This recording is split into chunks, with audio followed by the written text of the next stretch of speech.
Bonjour, Nanou de Bournonville. Je m'occupe de l'association des Amis du musée Ernest Cognacq depuis 12 ans, avec une équipe à côté d'administration de 17 personnes.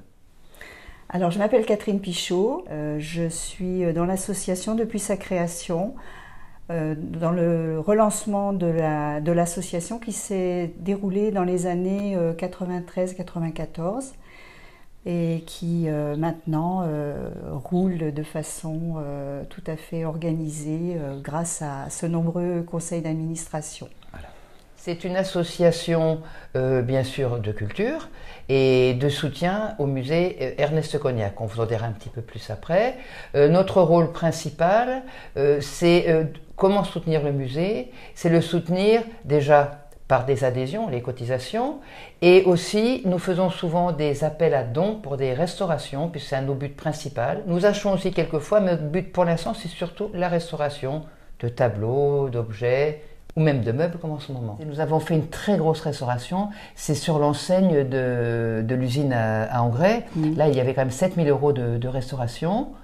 Cette enseigne avait été trouvée dans la déchetterie par une personne qui l'a donnée au musée et toute la restauration a été faite et maintenant elle est en très très belle place dans le parcours du musée. Nous publions ce que nous appelons la lettre de Clergeotte tous les trimestres à peu près, et dans cette lettre vous êtes au courant, à chaque fois il y a une rubrique quoi de neuf en coulisses, et là les adhérents voient les restaurations qui ont été faites. Alors il y a beaucoup de peintres retraités, bien sûr on essaye d'agrandir les collections du musée. Et cela vient souvent sur proposition du musée d'ailleurs.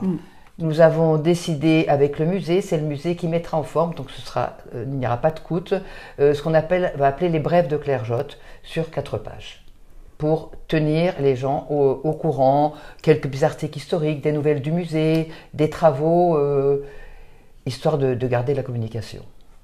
Donc nous avons une association effectivement très active, puisque en général nous avions au moins 2 animations par mois, conférences ou sorties culturelles toujours. Donc en ce moment, nous sommes en sommeil comme tout le monde, mais nous essayons avec le conseil de donner des nouvelles. Donc beaucoup de mails partent aux adhérents et du courrier à ceux qui n'ont pas de mail.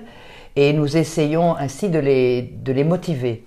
Une chose importante, bien sûr, nos activités sont, comme je l'ai dit, en sommeil, mais elles ne sont pas annulées. Donc tout ce qui a été prévu sera reporté. Les conférences, j'ai eu des liens avec les conférenciers qui sont prêts à reprendre dès que possible. Mais il faut le faire dans de bonnes conditions pour avoir le public que l'on souhaite et ne pas limiter les entrées. Alors notre association, elle continue à vivre, elle a toujours besoin de ses adhérents et puis bien sûr de réunir d'autres personnes autour de nous pour soutenir nos projets.